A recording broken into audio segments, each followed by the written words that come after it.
Dam ఇన్నిసార్లు కొట్టుకుపోయింది, వీడికి ఎన్డీఎస్ఏ ఎందుకు పోదు? తెలంగాణలో మేడిగడ్డకు నష్టం జరిగితే 3 రోజులకు వచ్చింది ఎన్డీఎస్ఏ, ఇక్కడ 3 ఏళ్ళైనా పోతలేదు. 2022లో మీరు ఏర్పడ్డారు, ఇవాళ 2026, 4 ఏళ్ళైంది. 4 ఏళ్ళైనా ఎందుకు ఎన్డీఎస్ఏ పోతలేదు వీడికి? మరి గమ్మత్ ఏంటంటే కట్టింది మీరే, ఎన్డీఎస్ఏను హెడ్ చేస్తున్నది మీరే. ఈ పోలవరం కట్టినటువంటి చంద్రశేఖర్ అయ్యర్ ఎప్పటి నుంచి ఎప్పటిదాకా పనిచేసిండు అంటే పోలవరంకు 2019 నుంచి 2022 డిసెంబర్, అంటే ఆల్మోస్ట్ 2023, 2019 నుంచి 2023 దాకా పోలవరంను కట్టించింది చంద్రశేఖర్ అయ్యర్. ఈయననే ఎన్డీఎస్ఏ ఒక రిపోర్ట్ ఇచ్చింది. ఇంకొక ఆయన అతుల్ జైన్, ఈయన కూడా పోలవరం ప్రాజెక్టులో 2024 జూన్ దాకా పనిచేసిండు. ఈయన ఫైనల్ రిపోర్ట్ ఇచ్చిండు. నేను అడుగుతున్నా, మరి మీ రిపోర్ట్లు మీరే ఇచ్చుకోవాలి కదా. మరి పోలవరం కట్టింది మీరే, కూల్చింది మీరే, మీ హయాంలోనే కూలింది, మరి ఈడికి కూడా ఎన్డీఎస్ఏ రిపోర్ట్ ఇవ్వాలి కదా. అంటే రాజకీయం చేస్తున్నారు మీరు. ఇది ఇక్కడనేమో మీరు 7,000 కోట్ల నష్టం జరిగితే సైలెంట్గా మరమ్మతులు చేసుకుంటున్నారు, ఫటాఫట్ పని చేసుకుంటున్నారు, పోలవరాన్ని ముందుకు తీసుకుపోతున్నారు. కానీ కాళేశ్వరం నేని పండబెడుతున్నారు. మేడిగడ్డ మరమ్మతు చేయకుండా మీరు కాంగ్రెస్ బీజేపీలు కుమ్మక్కై ఇవాళ పగా ప్రతీకారం తీసుకొని తెలంగాణ రైతు ప్రయోజనాలను, రాష్ట్ర ప్రయోజనాలను దెబ్బతీసే ప్రయత్నం చేస్తున్నారు. ఎస్, మళ్ళీ మా ప్రశాంత్ మళ్ళీ గుర్తు చేస్తున్నారు. 2022 జనవరి నుంచి ఎన్డీఎస్ఏ ఏర్పడ్డది కదా. 2022 జనవరి తర్వాత ఎన్డీఎస్ఏ ఏర్పడ్డ తర్వాత 6 సార్లు కూలింది పోలవరం. 6 సార్లు డ్యామ్ ఫెయిల్యూర్స్ అయినాయి. 6 సార్లు అయినా ఎన్డీఎస్ఏ పోలే. ఇప్పటికి 4 ఏళ్ళైనా ఎన్డీఎస్ఏ మర్రి చూస్తలేదు. ఇదే గోదావరి నది, అది ఇంకెక్కడో కాదు, మేడిగడ్డ కిందనే ఉంటుంది. ఇదే గోదావరి నది మీద కట్టిన పోలవరంకు మాత్రం పోదు. ఇది అఫీషియల్ రికార్డ్, ఇన్ఫర్మేషన్ యాక్ట్లో తెప్పించింది, నథింగ్ సీక్రెట్. 7,000 కోట్ల నష్టం తీసుకుపోయినేమో జైలు లేరట. ఆ 7,000 కోట్ల నష్టం నష్టం చేసినోడు వచ్చి ఎన్డీఎస్ఏ రిపోర్ట్ ఇస్తాడు మేడిగడ్డ మీద 3 పిల్లర్లకు.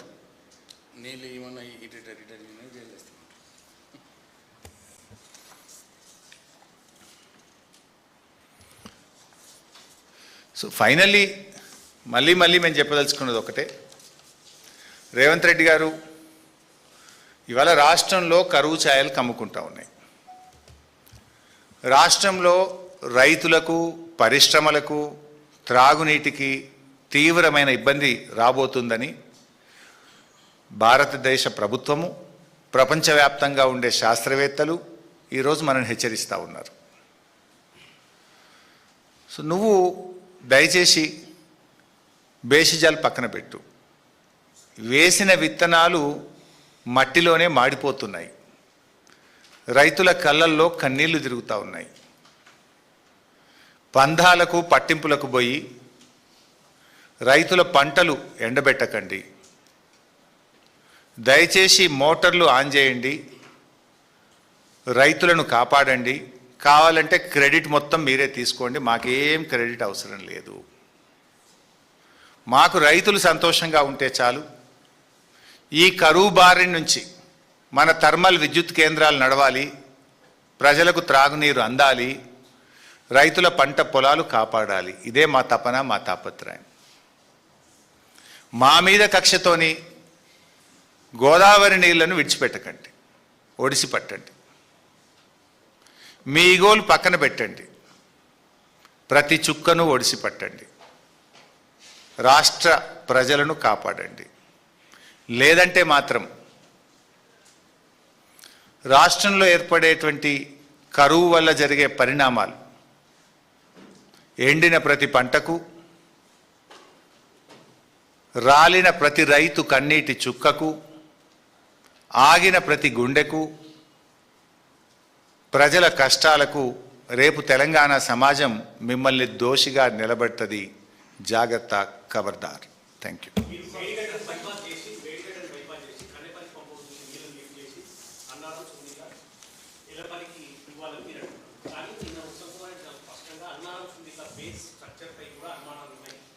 అనుమానాలుంటే తమ్మిడిహట్టి టు సుందిల్లో నువ్వు ఎందుకు ప్రాజెక్ట్ డిజైన్ చేసినావు? నువ్వే కదా ప్రెస్ మీట్ పెట్టింది. It's not my press meet. ఆ రోజేమో సుందిల్లో పనికి వస్తుంది, ఇవాళ మేము ప్రశ్నిస్తే నీళ్ళు ఎత్తమంటే పనిచేయదంటవా? నంబర్ 1. నంబర్ 2, నీ రాష్ట్ర ప్రభుత్వ తెలంగాణ ఇంజనీర్లే నీకు లేఖ రాసింది కదా ఎత్తుదామని. నంబర్ 3, రిటైర్డ్ ఇంజనీర్లు కూడా మినిమం డ్రాడౌన్ లెవెల్ మెయింటైన్ చేస్తూ నీళ్ళు ఎత్తండి అని చెప్పినారు కదా. Thank you.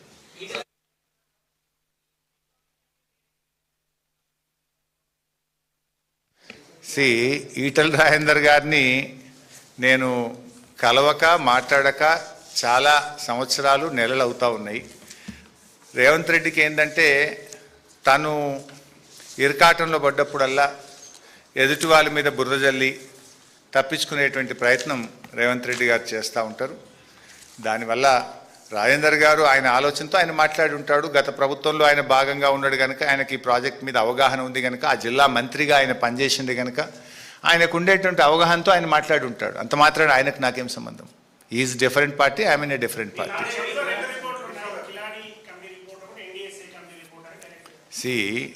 ఇవాళ కొత్తగా కిలాడి కమిటీ రిపోర్ట్ అన్నావు. మొన్నటిదాకా వాళ్ళని నిపుణుల కమిటీ, వాళ్ళు గొప్పోళ్ళని 2.5 సంవత్సరాలు నువ్వే అసెంబ్లీలో మాట్లాడినావు, బయట మాట్లాడినావు. వాళ్ళ రిపోర్ట్ నేను బయట పెడితే దాని పేరు మార్చినావు.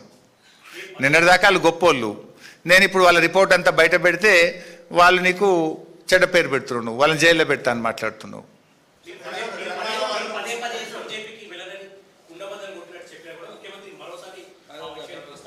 సరే, అది దానికి కూడా సమాధానం చెప్తా. అసలు ఈ రేవంత్ రెడ్డికి నా గురించి మాట్లాడే నైతిక హక్కు ఉందా? నీ జీవితంలో నువ్వు ఎన్ని పార్టీలు మార్చినావు? చొక్కాలు మార్చినట్టు పార్టీలు మార్చిన రకం నువ్వు. నీకు నాకు నా జీవితంలో నా పుట్టుక బీఆర్ఎస్, చావు బీఆర్ఎస్ అని 100 సార్లు చెప్పిన. మళ్ళీ నేను చెప్పి ఈ చిల్లరగాడికి సమాధానం చెప్పాల్సిన నాకు అవసరం లేదు. ఈ క్యారెక్టర్ లేనోడికి, ఎవడన్నా క్యారెక్టర్ ఉన్నోడు ప్రశ్నించిన, వ్యక్తిత్వం ఉన్నోడు ప్రశ్నిస్తే సమాధానం చెప్పినా దానికి అర్థం ఉంది.